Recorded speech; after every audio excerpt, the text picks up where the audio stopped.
হাত যদি কেটে দাও তাহলে হ্যান্ডেল মারবো কি করে? আমি মেরে দেবো।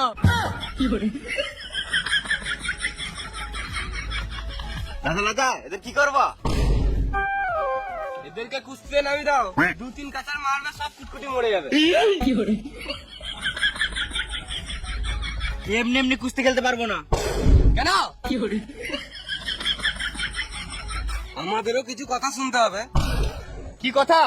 কিছু কথা? তাই হবে, আগে কুস্তি জিতে দেখা। সত্যি তো? হ্যাঁ সত্যি। না তাহলে যা, না তাহলে যা, আগে জেনে নাও এরা কি বলতে আছে, তারপর কুস্তি শুরু করবে। এ মরালো। যা বলবি সোজাসুজি বলে দে, না তো আমারটা একবার হিলি দে। হ্যাঁ চললাম। কোথায়? হিলাতে। সব যা বলবি তাড়াতাড়ি বল। আমাদের পৃথিবীতে সুখ শান্তি নাই, কোনো মানুষ হাসি খুশি নাই, দিনের পর দিন মানুষ ডিপ্রেশনে চলে যাচ্ছে। মানে ডিপ্রেশন মানে হচ্ছে দুশ্চিন্তা, কার সোশ্যাল মিডিয়ায় কত ফলোয়ার, এটা নিয়ে টেনশন, জাত ধর্ম নিয়ে ঝামেলা, এদিকে ভালোবাসার ক্ষেত্রে জাতের প্রবলেম, লাখ লাখ ছেলে মেয়ে পড়াশোনা কমপ্লিট করে চাকরি না পাওয়ার চিন্তা, মেয়ের বাপ বিয়েতে সরকারি চাকরিওয়ালা ছেলে চাই, কিন্তু আমাদের পশ্চিমবঙ্গে কোনো চাকরি নাই। এটা মেনে নিতে হবে। আরো অনেক অসুবিধা, এটা তো কিছুই নয়। আমি যদি এক ধার থেকে বলতে লাগি, এখানে দাঁড়িয়ে দাঁড়িয়ে দিনের পর দিন চ চ করে কেটে যাবে। এতে আমি কি করতে পারি? আমরা দাঁতলপুরে থাকতে চাই। বেশ তাই হবে, আগে কুস্তিতে জিতে দেখা। না বলে যা, গান মারাবি, ঘর চলে যাবো। তুই সব বলবি তো আমি কি কার মাথা রাজা হয়েছি?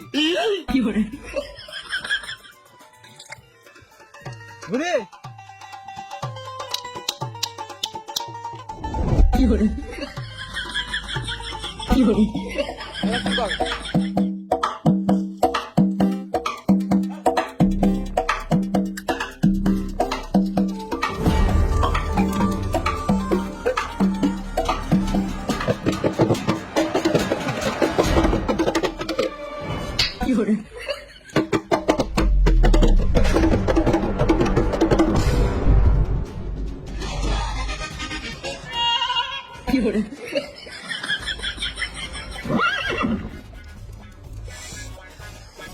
ভয়ে পালাচ্ছিস কেন?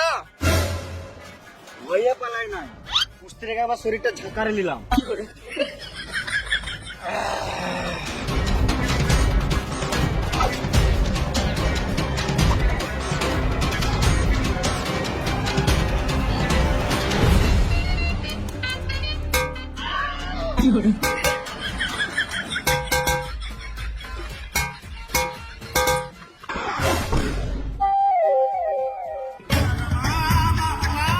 ভয় করে লাভ নাই, এটা ওষুধ খাওয়া বডি।